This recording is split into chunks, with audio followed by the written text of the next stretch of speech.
Hörmətli vətəndaşlarım, leksimizin davamını anlayırsınız. Ötkəndə sözləb sizlərə anlatılmağın avazışmağanlıq üçün də şunun yana davamı.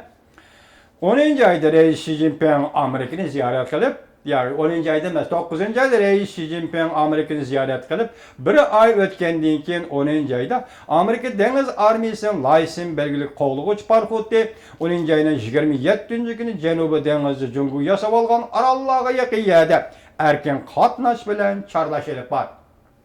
Oxşaşda Amerika Qoşma Ştatları Amerika Deniz Armiyasının bundan keyin her fəsildə 2 qatim Cenubi Denizli erken qatnaş bilen qatnaydıqanlığını çakar.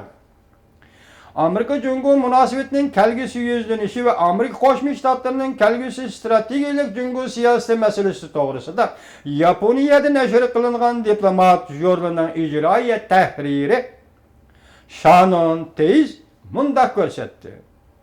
Amerika Cungu münasibeti rastilla nöl noktaga kelip kaldı. Keyin qandaq boludu? Keler yili Aqsarayga kim kirdi? Belki keler yili Aqsarayga kirgan prezident Amerika Cungu münasibetini belgileşi mümkün.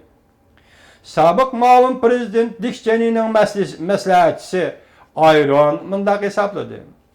Amerika Cungu o'rtasidagi negizlik ixtiloflar hal qilishga erishmaydigan diqqat vatandoshim. Amerika o'rtasidagi negizlik ixtiloflarning qatorida Uyg'uriston Şinjan'da kişilik hukuk meselesi, Tibet'te kişilik hukuk meselesi, shundan Şang'da demokratiya meselesi qatorliq mesele uzundan beri ta'kidlanib kelayotgan mesele. Shundaqla Amerika Cungu o'rtasidagi kişilik hukukqa dair ixtiloflar ko'riladigan meseledir.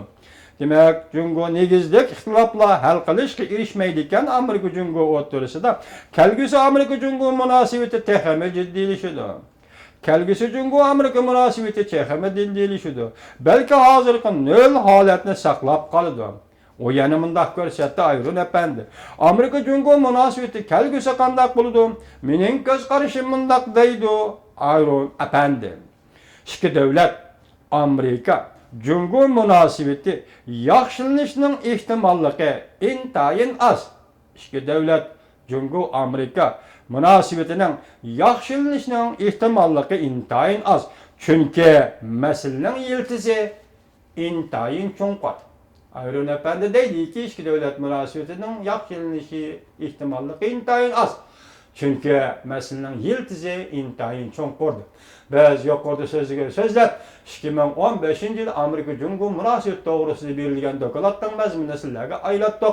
Demek 2015 yıl Amerika Cungu münasibet 0.3 düşüp kaldı. Demek 0.3 düşüp kaldı, bu bir yıl ahırlaştı.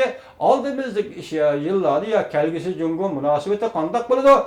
Aqsaray kırdıgan prezident belgileydi deydi. Biz bunu anladık. Ettigellik Xuda bursa hemimizi Allah aman kılsın. Vatandaşlarım sizlerge Can Cadun, bizden dostumuz Can Cadun yani ne dedi? 2016 yılı baş götergen Cungu gumran buludu dedi. Evet Allah halı sizlerge. Muşelik yani sözlerimiz vatandaş.